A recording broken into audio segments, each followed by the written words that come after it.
Community Cats Podcast. Ready? Let's go. Welcome to the Community Cats Podcast. I am your host, Stacy LeBaron. I've been involved helping homeless cats for over 20 years with the Merrimack River Feline Rescue Society.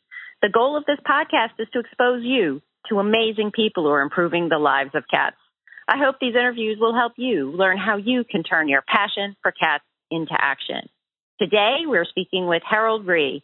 Harold is the creator of an animal welfare podcast called Pawprint, which I was honored to be a guest of, and I would like to welcome Harold to the show. Hi, Stacy. Love to be on the show. Thank you. Hey. So I had the honor of being on your show. Thank you so much for doing that. And today you're on our show. Can you tell me a little bit about Pawprint and what the show's all about? Absolutely. Thanks for having me on. Basically, we've been around for a little over a year. And my wife, Nancy, and I, we really started this as a way to interview, as we call them, the heroes of animal rescue, mainly dogs and cats, although we've started branching out in other animal directions. But what we've been doing is our background quickly is we've fostered, I'd say about 60, 65 dogs over the past few years. We have 3 dogs of our own. We've been volunteers, fosters. Nancy works for a local animal rescue organization. And so, as I call it, Nancy does most of the animal rescue work, and I do most of the podcasting.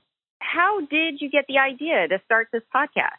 I would say for anybody who's interested, whether it's in podcasting or really starting anything new in their life, I think it's a great lesson that you have to take that spark. And from that spark, you have to quickly move to action. And so in my case, what had happened was sort of a freak accident. I was riding my bicycle. If you ever see me ride, you know I'm not fast, so it wasn't due to speed. And so I crashed my bicycle. I was wearing a helmet, thank goodness.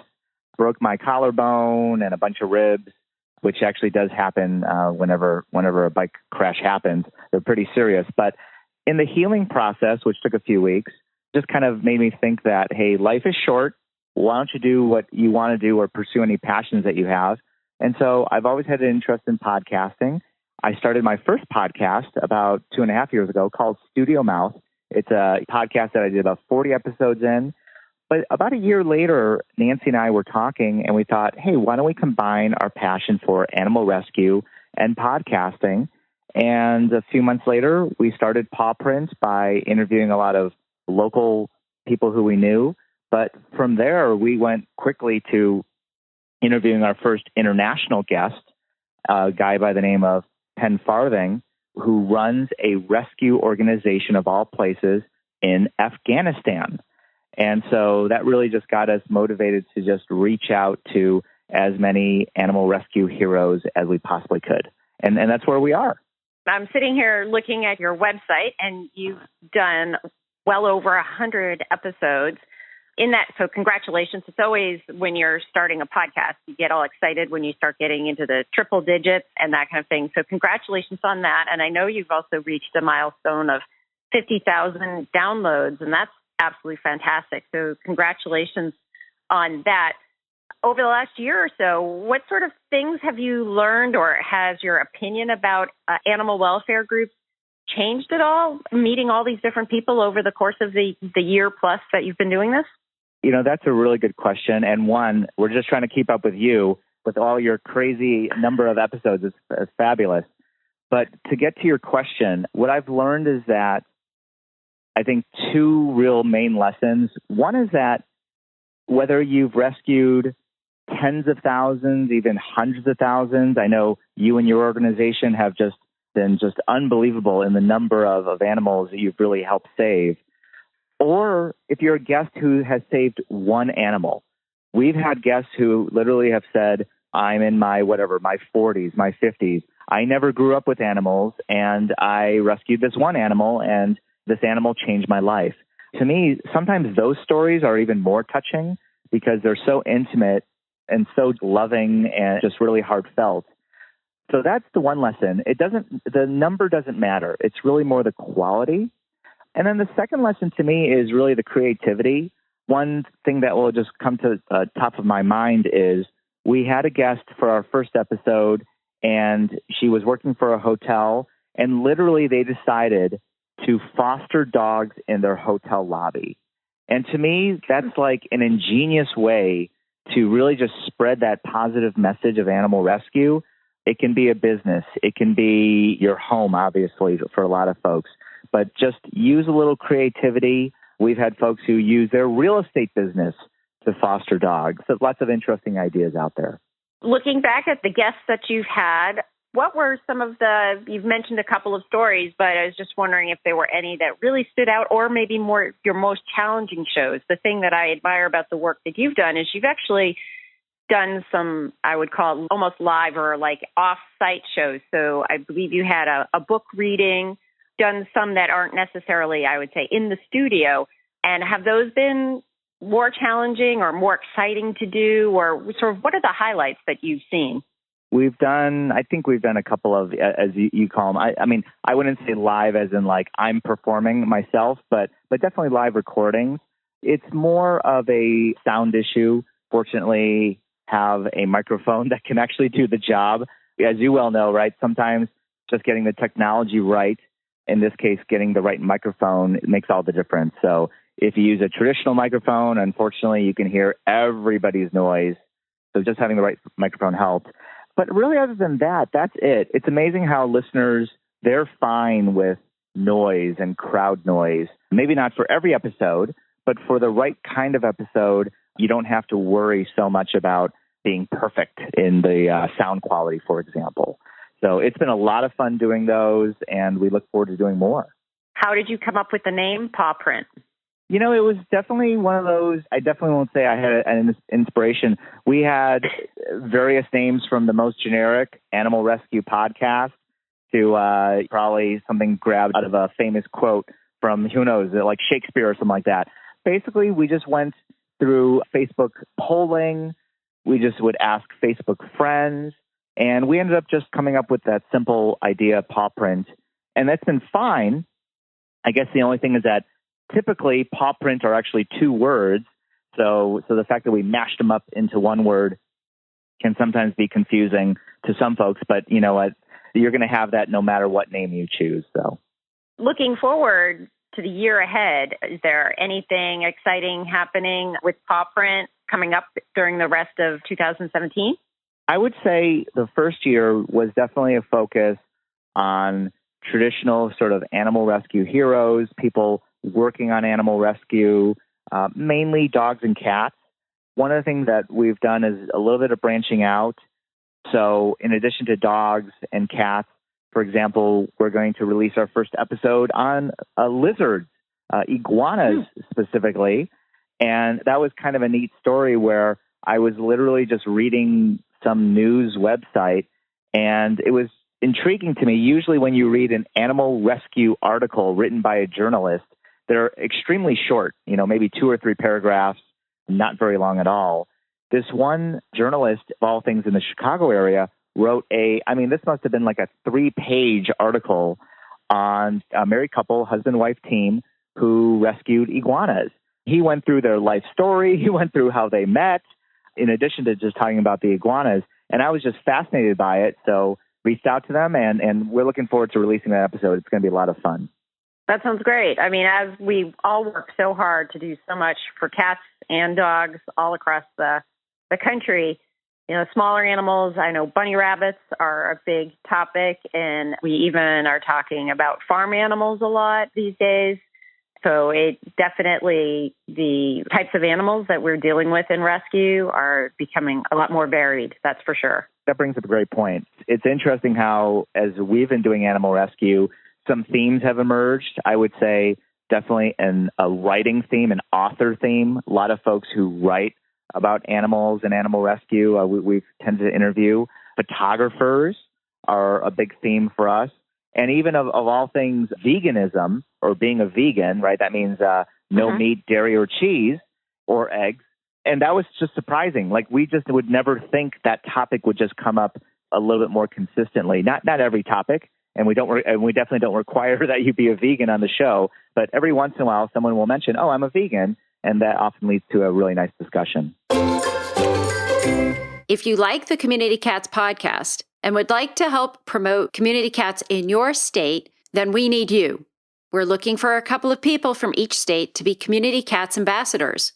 What do you get by being an ambassador? You'll be mailed a promo kit of items to use to help promote the show at any event that you attend in your state. If you don't attend many events, hey, that's okay too. Do you have a network of people that love community cats? You can help with emailing groups in your state to let them know about the CCP and offer them the benefit of community cat swag. The more we can spread the word about the show, the more we can do to help cats across the country. Please email Stacy, Stacy, at communitycatspodcast.com if you'd like to represent your state. Thank you. The Community Cats podcast will soon be a year old, with over 200 episodes profiling amazing people who are all making a difference in the lives of community cats. If you would like to support the show, but not be a sponsor, feel free to contribute to our efforts by going to www.communitycatspodcast.com and follow the donate link. Help us to continue to provide excellent programming. You have had some tremendous photographers on the show. You had Tamar Arslanian from the New York Shop Cats, which I had her on my show too, and I thought she was fantastic. And I think her book is wonderful. Assume you had a great experience with her. I'd say my dream world, I'd love to have like a New York Shop Cat tour with the yellow umbrella going around to go look at all the shop cats in New York City. But the book itself pretty much makes me feel like we're on a tour as it is. How do you find your guests? I would say it's going to be a mix of everything. And what's great, and I'd love to compare notes with you, Stacy, but what's so great about social media and the internet nowadays is that before that, we would have had to go to a local library, pick up a phone book, randomly pick town, and try to do the research on animal shelters. It would have been a really inefficient process, and most likely by the time you called them, they'd be wondering how crazy you actually were. Nowadays with social media, if I reach out to 10 people, I might get 4 positive responses, which a 40% positive response rate is just outrageously good. And so Twitter, Facebook, phone calls, referrals, just going straight to their websites, that often is the way we've reached out to folks. So really a variety of different ways have worked for us.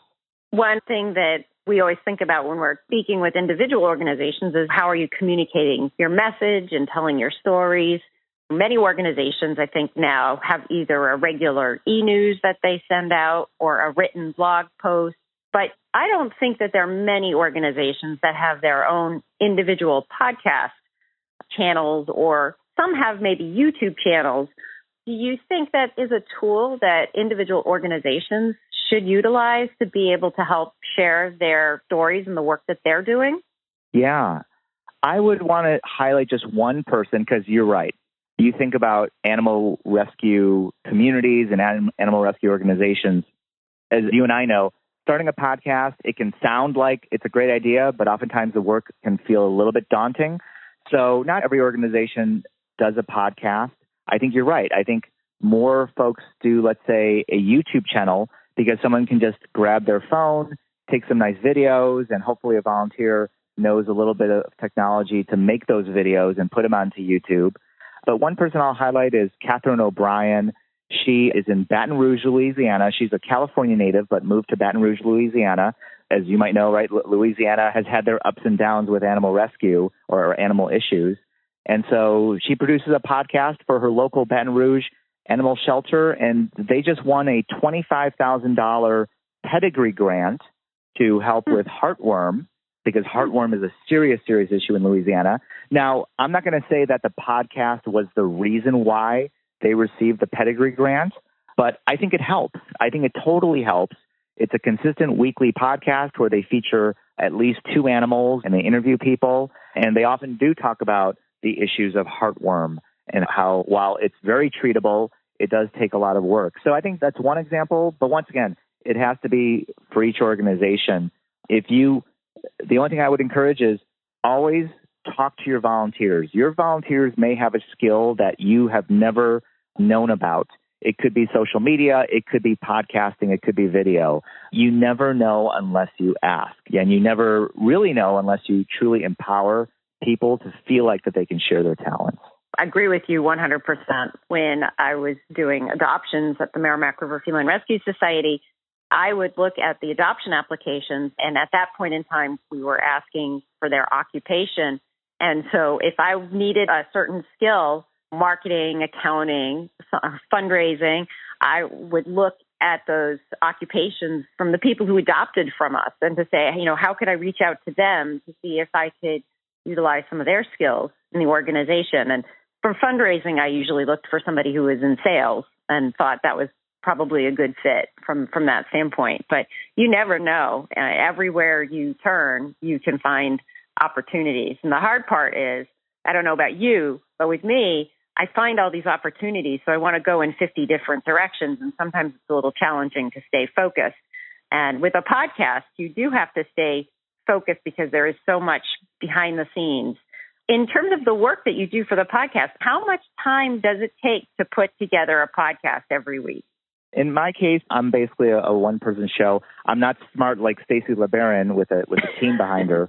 But in general, I would say, let's say the interview takes about an hour. I would say the editing behind the scenes might take, let's say, 2 to 3 hours. From there, getting it onto the actual internet so that people can listen to it can take another few hours. And then the social media, right, trying to do some marketing and all that. That's little drips and drabs throughout the week. So definitely something that can take anywhere from 8 to 12 hours a week. But the reason why I think a lot of people podcast is because it's just a lot of fun. I think you and I have talked about it in our interview together for Pawprint, that it's a lot of fun just meeting interesting people. And I think the animal rescue community has as many talented people as you can name any other section, whether it's industry or volunteering. Animal rescue folks, to me, are just some of the most outstanding people you could meet. I think they're the most passionate group out there. I've gone to conferences that were not cat related or not animal related, and the energy in the room is so different. It's just when you get around a group of passionate animal welfare folks, there's so much energy in that room.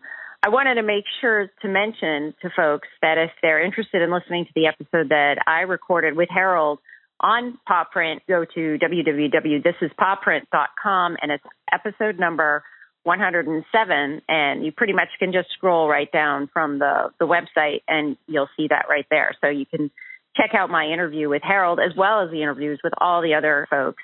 He's got a great lineup of different folks here. I just mentioned the website, but if folks are interested in contacting you or reaching out on social media, I also noticed you can even do a voice message with Pawprint, which is pretty cool. Why don't you give us the links on how people can find you? Thanks, Stacey. I think the simplest way would be thisispawprint.com, as you already mentioned.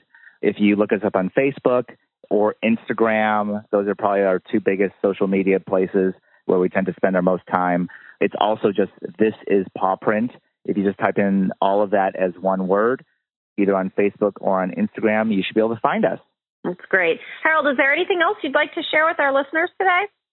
Just want to say thank you. I'm sure most people know your backstory, but for all the work that you do or that you've done, whether it's just general cat rescue, whether it's the trap, neuter, return, it's outstanding what you've done. And the fact that you're approaching 200 episodes in the next few months really shows your passion and, more importantly, your talent and your abilities. So thank you for spreading the word of animal rescue. Well, Harold, thank you so much. And I think your website is great. I think your social media, your outreach, the work that you have done on this podcast is tremendous. You're very humble the way you talk about your technical expertise, but you are an incredible expert in social media and all the technical channels of how to get your podcast out. For a one-man band, you're doing a great job. I know Nancy helped you out too. I want to give Nancy due credit. The two of you have done a wonderful job, and what may have started as a small idea has turned into a really big project. It's wonderful, the stories that you're sharing, and I hope that there'll be more podcasts like what you and I are doing. I think that there's definitely room out there for more of us. because we all just want to get the word out to as many people as possible. And one point you did make that I found very interesting was talking about international guests. And when I first started the podcast, I wasn't necessarily thinking internationally, but over time, it became very clear to me that there's a desire and a demand and an interest in what's going on internationally. I don't know if you found that too, but that's definitely something that I've discovered over the last year. I would totally agree. We've interviewed guests from Canada, of course. We've interviewed, I want to say, 1 or 2 guests in South America. We've interviewed guests in Europe as well as Asia. So it hasn't been a huge part of Pawprint, but it's definitely been one that's really opened our eyes to what's out there. And I think when it comes to dogs and cats especially, it's kind of a universal theme. Folks love dogs and cats, and there are a lot of dogs and cats that are suffering out there around the world who need our help. Yep. Well, Harold, I want to thank you so much for agreeing to be a guest on my show, and I hope we'll have you on in the future. Thank you so much, Stacy. Keep up the great work. You too. Thank you for listening to the Community Cats podcast. I would really appreciate it if you would go to iTunes and leave a review of the show. It will help spread the word to help more community cats.